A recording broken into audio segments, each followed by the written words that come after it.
Fala pessoal, eu sou Jankel dos Santos, eu sou advogado especialista em concursos públicos e eu sempre trago no canal aqui alguns assuntos relevantes sobre o mundo jurídico dos concursos públicos. Para quem não é inscrito no canal, aproveita e se inscreva aqui e se esse conteúdo se interessar ou interessar para alguém que seja conhecido seu, já compartilha e deixa aquele like legal. Hoje vamos falar sobre uma etapa que, por muitas vezes, pode ser considerada de baixa complexidade, mas de certa forma ela reprova e reprova sim. Ela elimina muitos candidatos. É a etapa de entrega de documentação, entrega de títulos, entrega de diplomas, entrega de certidões, enfim. Um concurso público, alguns em específico, eles prevêem essa etapa. O concurso em si, ele normalmente vai ter a etapa das provas objetivas, discursivas, né? Tem uma etapa ali, os concursos de carreiras policiais vão ter uma etapa ali que vai ser a etapa do teste de aptidão física, o teste psicológico. Aí o candidato que já tem aprovado, já tem tido aptidão em todas essas etapas anteriores, ele já está com mais de 80% do caminho andado. Sendo que essa etapa da entrega de títulos, ou documentação, ou entrega de certidões, é uma das últimas etapas que acontece no certame. Para que existe essa etapa? Essa etapa ela serve para que, quando a instituição, o órgão organizador do concurso, ele quer ver qual que é os precedentes daquela pessoa que ele está contratando. Por exemplo, o órgão ou o edital, eles podem prever uma etapa de entrega de certidões negativas. Certidão negativa da esfera criminal, certidão negativa de débito, certidão, enfim, tem um rol taxativo que o edital sempre vai trazer. Nessas etapas aqui, o candidato ele tem que ter muita atenção quando for emitir essas certidões, porque é muito comum o candidato ele fique atento àquelas certidões que são exigidas, mas de certa vez eles se confundem na emissão das certidões e trocam. E de fato é bem confuso, porque digamos hoje, se o edital ele pede as certidões negativas, certidão negativa criminal, dos estados em que o candidato residiu ou do estado em que ele reside, então o candidato ele tem que se atentar a buscar as certidões daqueles tribunais, né? Pode ser de primeira, de segunda instância, pode ser certidão da Polícia Federal, enfim, tem que ficar muito atento quanto a isso. Para você ter um exemplo, o Brasil em si, ele tem mais de 50 tribunais. Então, dependendo dos locais que o candidato já tenha residido, já tenha morado, ele pode precisar apresentar um número imenso de certidões. E isso pode causar certa confusão quanto ao candidato.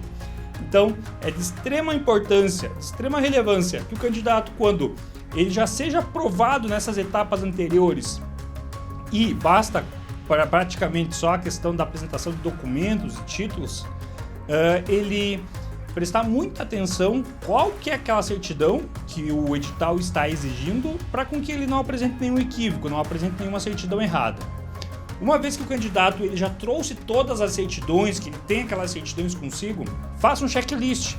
Analise com as certidões que você tem em paralelo com aquelas certidões que o tribunal, com aquelas certidões que o próprio edital prevê que o candidato deve apresentar. Faça um checklist se você tem todas aquelas e se todas aquelas são as certidões que estariam sendo exigidas no tribunal. Quando chega a etapa de títulos, se o concurso público em si ele tem que fazer ele prevê uma apresentação de títulos, é interessante fazer esse mesmo checklist, tá? Fazer um feedback ali, ver se o título que você tem em si ele contempla com o que o próprio edital está prevendo, mas a etapa dos títulos eu vejo que ocorra menos confusão quanto certidões negativas criminais, né? Tem que ver também certidão negativa se é criminal, certidão negativa se é civil, tem que ver se o edital, muitas vezes, quase sempre eles pedem essas certidões negativas de primeiro e de segundo grau.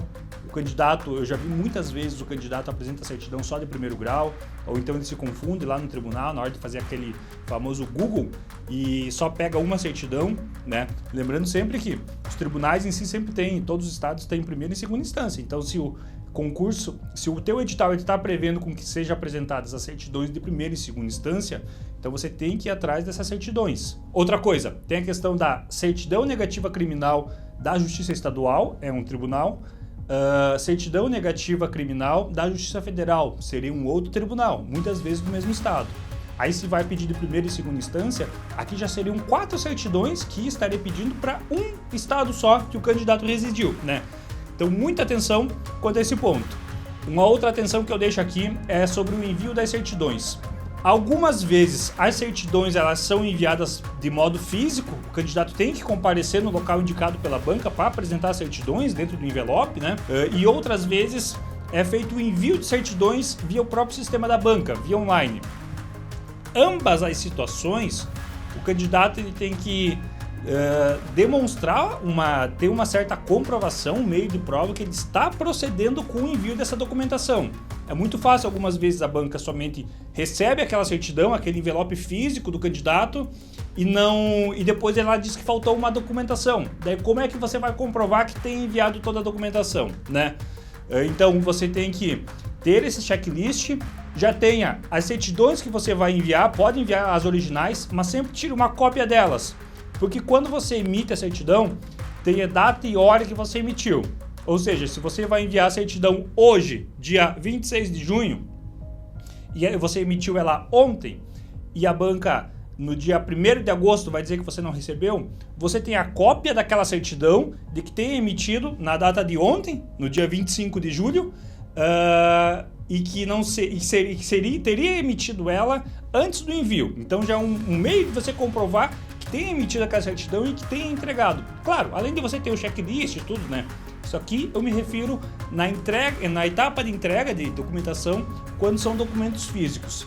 E quando o envio de certidões seja de forma online. Bem, minha sugestão, minha dica, filme sempre a tela do dispositivo que você vai fazer o envio. Se você está enviando via computador, fazendo o upload da documentação, coloque um celular ou grave a tela, mas você tem que demonstrar de que você acessou o sistema da banca, carregou a documentação e procedeu com o envio. Acredite, é muito comum o candidato que envia toda a documentação, na hora da banca fazer confere esse checklist, eles dizem que não receberam. E daí? Você enviou, a banca diz que não recebeu. Quem que tem o ônus da prova de comprovar?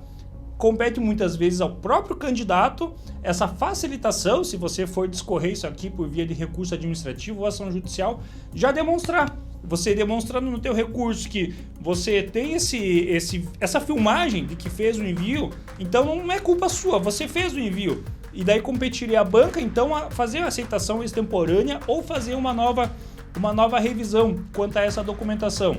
Documentos físicos, mesma coisa, faça um checklist, tire cópias, como eu já falei, né?